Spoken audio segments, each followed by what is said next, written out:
बहुत दिनों से परेशान था। यूं तो हर तरफ खुशहाली का दौर था, मगर बादशाह की परेशानी की वजह इसकी इकलौती बेटी गुल थी। हर बाप की तरह बादशाह का भी ख्वाब था कि वो अपनी बेटी की शादी करके अपना फर्ज अदा करे, लेकिन शहजादी गुल ने अजीब ही ऐलान कर दिया था कि जो शख्स इसके सवालों के दुरुस्त जवाब देगा वो उसी से शादी करेगी। आस पास की रियासतों के कई शहजादे आए मगर नाकाम लौट गए। इस मुल्क में नौजवान तालिब इल्म भी रहता था, इसका नाम आदम था। उसने अपने वालिद से कहा कि वो भी अपनी किस्मत आजमाना चाहता है। आजिम के वालिद उस्ताद थे, बरसों से वो इल्म की रोशनी बांट रहे थे। मुल्क के फारिस वजीर आजम, बड़े बड़े दरबारी और शहर के काजी भी इनके शागिर्द थे। बाप ने बेटे की ख्वाहिश देखी तो बोले, बेटा अगर तू नाकाम लौटा तो तेरा तो कुछ नहीं जाएगा, लेकिन लोग क्या कहेंगे कि एक उस्ताद का बेटा नाकाम लौटा है। आजम अपने बाप से कहने लगा, बाबा जान, बड़े बड़े शहजादे लौट गए, अगर मैं भी नाकाम हो गया तो क्या हुआ, ये तो मुकाबला है। जो भी जीत ले वो शायद खुश नसीब होगा, हो सकता है ये खुश नसीबी मेरी किस्मत में लिखी हो। आखिर बाप को बेटे की जिद माननी पड़ी। आजिम खुशी खुशी महल की तरफ चल पड़ा। शहर भर में ये खबर जंगल की आग की तरफ फैल गई कि एक आलिम का बेटा किस्मत आजमाने महल चला आया है। मुकर्रर वक्त पर महल लोगों से खिंचाखिंच भरा हुआ था। बादशाह तख्त पर बैठा था, मलका आलिया भी महल में मौजूद थी।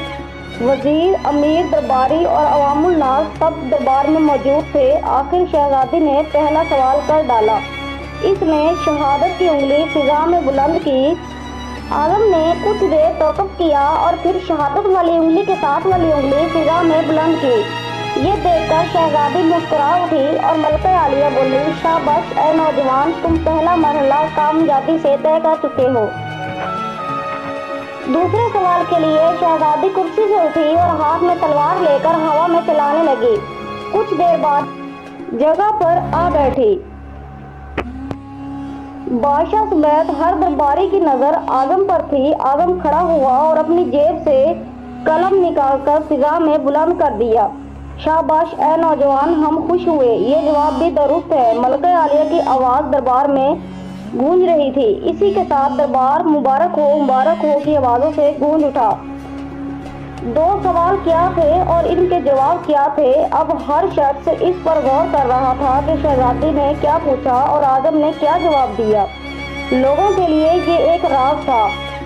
आखिर शहजादी ने तीसरा सवाल कर डाला। वो तेजी से सीढ़ियां उतरी और तेजी से सीढ़ियां चढ़कर दोबारा अपनी जगह पर बैठ गई। ये बड़ा अजीबोगरीब सवाल था। हर तरफ खामोशी थी, लोगों की सांसें रुकी हुई थी। अब तो आजम के हाथ पांव ठंडे हुए जा रहे थे। आखिर आजम खड़ा हुआ और अपने दिल पर हाथ रखकर शहजादी की तरफ देखने लगा। मरहबा मरहबा ऐ नौजवान, मुबारक हो, शहजादी ने तुम्हें पसंद कर लिया है। मलका आलिया के साथ ही शहजादी शर्मा कर महल के अंदर चली गई और मुबारकबाद की आवाजें पूरे महल में गूंजने लगी। सब लोग खुशी से झूम उठे। वो दिल ही दिल में अल्लाह का शुक्र अदा कर रहा था जिसने उसे इस एजाज से बख्शा था।